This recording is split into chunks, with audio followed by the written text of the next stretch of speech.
আমরা ওই খামারে কাজ করতাম। কার খামারে কাজ করতেন? সোনিয়া পারভিন লাঠি। আচ্ছা, এটা কোথায়? অরণখোলা। অরণখোলা, ঈশ্বরদীতে। ঈশ্বরদী আচ্ছা, অরণখোলা।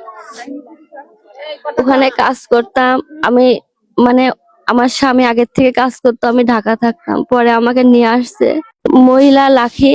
ওই লাখি হচ্ছে সুদের ব্যবসা করতো, তার স্বামী জানে না। আমার স্বামী দিয়ে সে টাকা দিছে যে অমুকে দিয়ে আসে তমুকে দিয়ে আসে, এগুলা দিছে। এগুলা দিতে দিতে এখন ওর মনে লোভ ধরে গেছে, ও লিছে। ওই মহিলা ওকে টাকা দিছে। তারপরে একদিনকে আমি ওর বাসায় গেছি এমনিই বেড়াতে। আর আমাকে এখন সব বলছে যে এত টাকা পাবো, এরকম সুদের পার লাভের পার লিছে। তখন আমি কিছু বুঝতে পারিনি যে কি দিয়ে কি হয়েছে, আমি কিছুই বুঝিনি কি করছে, আমি কিছুই বুঝিনি।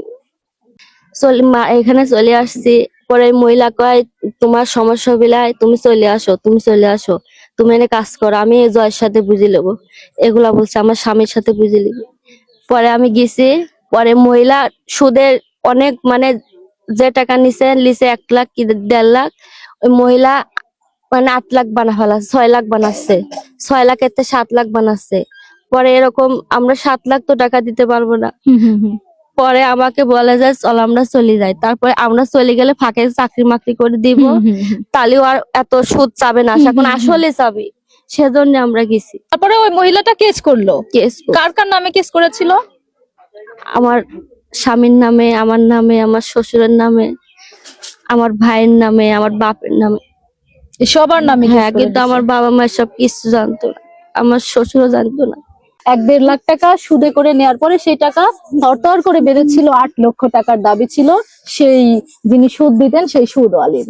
এখন এমত অবস্থায় যখন মামলা হয়, সেই মামলার এজাহারে তার বাবাকে সহ তার ছোট্ট ভাইটিকেও মামলা দেয়া হয় এবং তারাও আসামি হওয়ার কারণে তার বাবা অবশেষে বিষয়টি মানতে পারে না এবং পৃথিবী থেকে চিরবিদায় নেয়। আমার বাপের মৃত্যু সাজা চাই। সুদ নেয়া এবং সুদ দেয়া দুইটাই দণ্ডনীয় অপরাধ। কিন্তু এখন কথা হচ্ছে যে অপরাধের সাথে যেই মানুষটি আছে এই পৃথিবী থেকে চলে গেল, সেই মানুষটি কোনোভাবেই দায়ী ছিল না বা জড়িত ছিল না, তাহলে কেন তিনি পৃথিবী থেকে চলে গেল? দেখেন অসহায় স্ত্রীর আহাজারির শেষ কোথায়। যে এই ক্ষতিটা এই পরিবারের হলো, এটা কি কোনো কিছুর বিনিময়ে পোষানো সম্ভব? কি দাবি করছেন চাচি? আমি আমার স্বামীর মৃত্যু সাজা চাই। আপনার স্বামী বোধহয় পুলিশকে খুব ভয় পাইতো না? অনেক ভয় পাইতো, হুন্ডা আসলি পারে মনে করতো পুলিশ আসতেছে। আল্লাহ, পুলিশ আমার স্বামীর আইডি কার্ড নেওয়ার পর তো আমার স্বামী আরো পাগল হয়ে গেছে। আমারে বলছে আমি এই পৃথিবী তার কেমনে মুখ দেখা পাইছু মাঝে আমার হলো বিনা অপরাধে বিনা দোষে আমি দুদুল জেল খাটি। আমার এর মতো আর পৃথিবীতে আমার থাকার মতো কোনো ইচ্ছা নাই। মিথ্যা মামলায় লজ্জিত হয়ে নিথর দেহ পড়ে আছে বাহিরে, আর ভেতরে স্বজনদের এমনই আহাজারি। ঠিক একটি সুদের টাকাকে কেন্দ্র করে এত বড় একটা ঘটনা ঘটে গেছে। প্রিয় দর্শক, যে মানুষটি জানতো না সুদের টাকা নিয়েছে কিনা, যে মানুষটি কিছুই জানতো না, সেই মানুষটিকে যখন মামলা দিয়েছে, তার একমাত্র ছেলের নামেও যখন মামলা দিয়েছে, তখন এই লজ্জা এই ঘৃণা কোনো মতোই মেনে নিতে পারেনি তিনি। তাই পৃথিবী থেকে চিরবিদায় জানিয়েছেন। সবকিছুর মায়া কাটিয়ে তিনি এখন পরপারের উদ্দেশ্যে চলে গিয়েছেন। এমন ঘটনার পুনরাবৃত্তি না ঘটুক।